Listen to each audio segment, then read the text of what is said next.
Ms. Rudik, thank you so much for being on our show again. I was wondering, after this week, I can imagine you've been following the developments in Ramstein quite closely.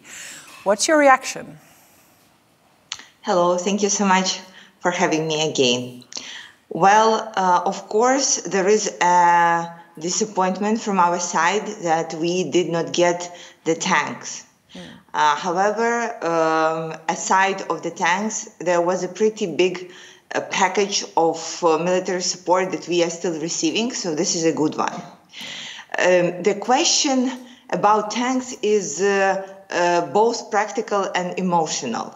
On the practical matter, we follow what our military commander is saying, and he says that he needs tanks. On the practical matter, we know that there were no wars won without the tanks, so we will keep pushing on that. We understand that it may take more time, and we understand that the process may be complicated. However, we are expecting that at some point the tanks will arrive to Ukraine. The emotional side is that we are right now almost we are out of arguments. You know, like, what else needs to happen so that the decisions will be made? What are the other terrible things that Russia has to do to us so the decisions will be made in a timely manner? Yeah. And of course, this is frustrating because we are saying, look, there is definite understanding that Russia is evil, that they have done those horrifying things, they committed all those crimes, that their goal is to destroy us from the face of the earth. So why are you not making the decision? What else should we tell you? What are the other horrible things? And you know, inside here you feel like a person being tortured and somebody saying, yeah, let's wait for you being tortured a little bit more, and then we will see. And of course, it's painful, it's upsetting. Yeah, because we also hear reports yesterday in the German media that Ukraine at the moment is losing hundreds of men a day in the Bakhmut area. Can you comment on that? Is that true? Honestly, I'm not a military expert, and I do not know how many people we are losing at Bakhmut, but I think that it's probably somewhat true. And again, like, why is it a reason not to give us tanks rather than a reason to give us tanks? Because can you explain? Can you explain what will happen? What do you fear will happen if they don't deliver the tanks that you ask for? So look, we ourselves in Russia, we have different strategies. Russia is able to throw men at the battlefield like a battlefield meat, and just do the same thing that Soviet Union did in Second World War. Just like throw people, no matter what, who will be pushing forward. We don't have this luxury, nor with people, nor with weapons. And we have to fight for every person, and we have to fight for every piece of weapon, and we have to be effective and efficient. And this is why saying that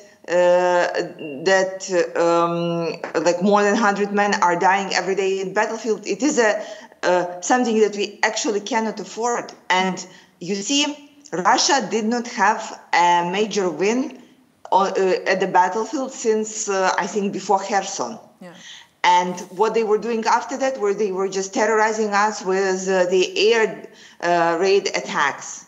So right now, Putin is pushing very hard to have any military victory, small, large, just to show to his people, to his political surroundings, why he has started this war, and to show a capability to win the war. And this is why they are pushing so hard. And this is why we are standing so firm, not allowing him to have what he needs. And so if we do not receive the tanks and additional military support, it will be incredibly hard to hold still. We may start losing more and more territories. And we have fought so hard to regain them. We have spilled already so much blood just to get back the land that is already ours. Yeah. And of course, this is extremely hurting. You were in Davos last week, speaking with international leaders about the situation in Ukraine. How big is the gap between the world you live in, because you are in Kiev right now, and the world there, the people you spoke to there? How big is that gap for you?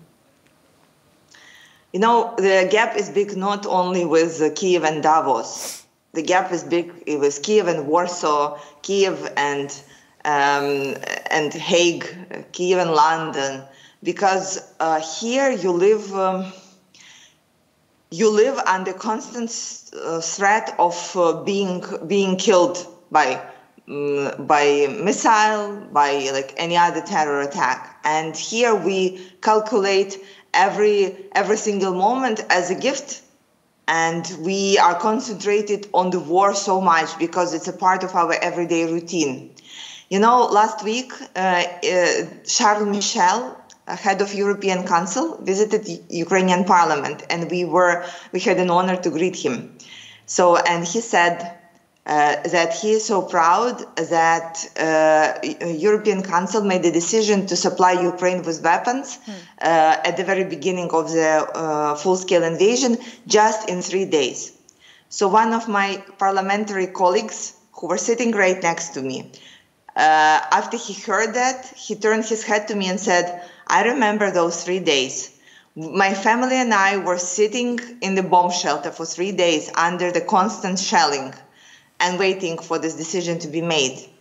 So 3 days are very different for people who are being under constant threat and people who are living in a peaceful country and are able to have a luxury to have discussions. The luxury of time. Yeah. Does that make it harder for you sometimes to stay diplomatic? Yes. So how do you solve that?